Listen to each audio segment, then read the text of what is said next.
The sun hung low over the dusty Afghan outpost, casting long shadows across the makeshift helipad where the SEAL team lounged against their gear, sweat-streaked faces lit with the raw glow of survival. They just pulled off another insertion, flawless as always, taking down a high-value target without a single round fired their way. Jax, the squad leader with the crooked grin and a tattoo of his late father's dog tag snaking up his arm, cracked open a warm MRE packet and passed it around. "To the ghosts we leave behind," he toasted, his voice gravelly from shouting orders into the wind. The others chuckled, the kind of easy laugh that bonds men who'd stare down hell together. But then she appeared at the edge of the tarmac, a lone figure limping from the medical tent, her uniform caked in the red earth of the valley, one arm slung in a hasty bandage that seeped crimson through the gauze. She didn't look at them as she passed, her boots dragging just enough to betray the shrapnel still lodged in her thigh, but her chin stayed level, eyes fixed on the horizon like it held the coordinates to home. Ramirez, the youngest on the team, the one who still wrote letters to his abuela back in El Paso, nudged Jax with his elbow. "Check it.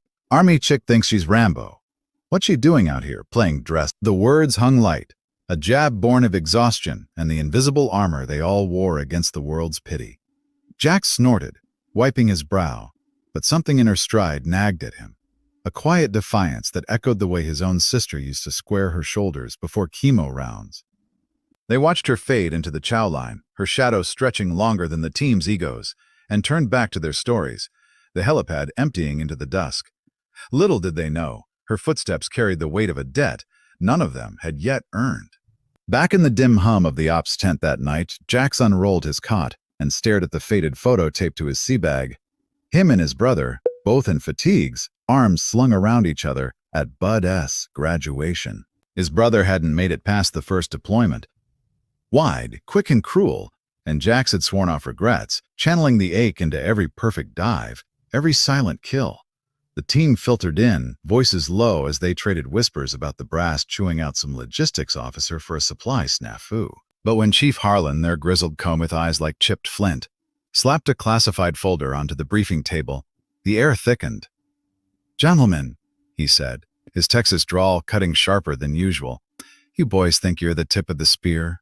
Meet the shaft that held it steady."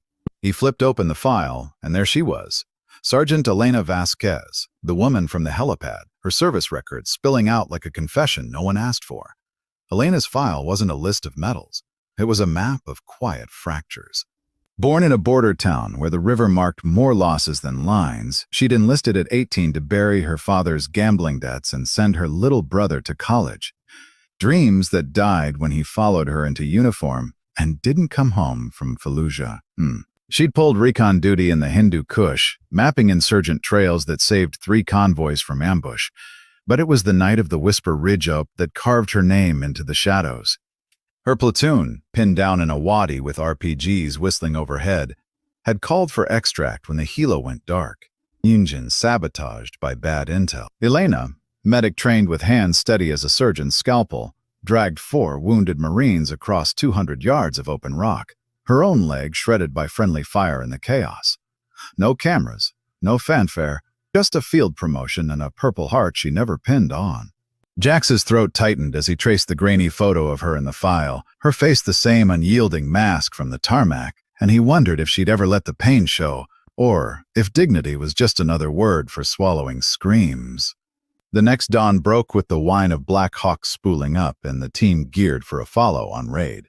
But Harlan pulled Jax aside by the fuel drums, the scent of jet exhaust mingling with the sharp tang of regret.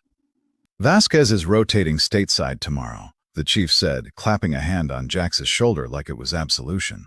"Word is, she overheard your boy's mouth last night, didn't say a thing, just kept walking." Jax felt the words land like a gut check, Ramirez's careless quip replaying in his skull, a crack in the brotherhood he'd built to outrun his ghosts. He spotted her then across the yard, folding a letter into her pocket with fingers that trembled just once before steadying, and something in him, honor, maybe, or the echo of his brother's laugh, propelled him forward. The team fell in behind without a word, their boots sinking to hers in the dust. A silent patrol toward the woman they'd dismissed as scenery. She turned at their approach, her bandaged arm held close like a shield, and for a heartbeat, Jax saw the flicker, weariness edged with the steel of someone who'd traded softness for survival. "Sergeant Vasquez," he started, his voice rougher than intended, stripping away the rank like peeling back a scar. He didn't have speeches. Sela didn't do Hallmark. Instead, he pulled the photo from his pocket, the one of him and his brother, and held it out. "My brother, Marco, he was 2nd Battalion. And said the best keepers of the line were the ones who patched you up and pushed you forward. He owed his life to a medic like you, back in 3. The words tumbled out, raw and unpolished, the team shifting like sentinels behind him, Ramirez's face paling as the weight settled. Elena's eyes, dark as the valleys she'd mapped, softened just a fraction, tracing the photo's edges, and she nodded once, the gesture carrying the dignity of mountains unmoved by storms. But it was Ramirez who broke the silence, stepping up with his hands open, palms scarred from climbing ropes that tested souls. "Ma'am," he said, the word foreign on his tongue. "I was the idiot yesterday, thought I was funny, but hell, I grew up watching my uncles come back from the fields empty-handed, heads high anyway. You walking past us, that was the real up, reminding us what we fight for."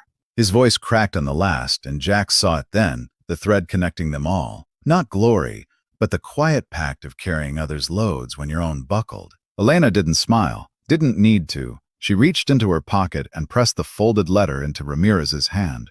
A single page from her brother, scrawled with thanks for the sister who'd made his dreams possible, even from the grave. "Read it when you're low," she murmured, her gaze holding each of theirs in turn. "It's not about the win.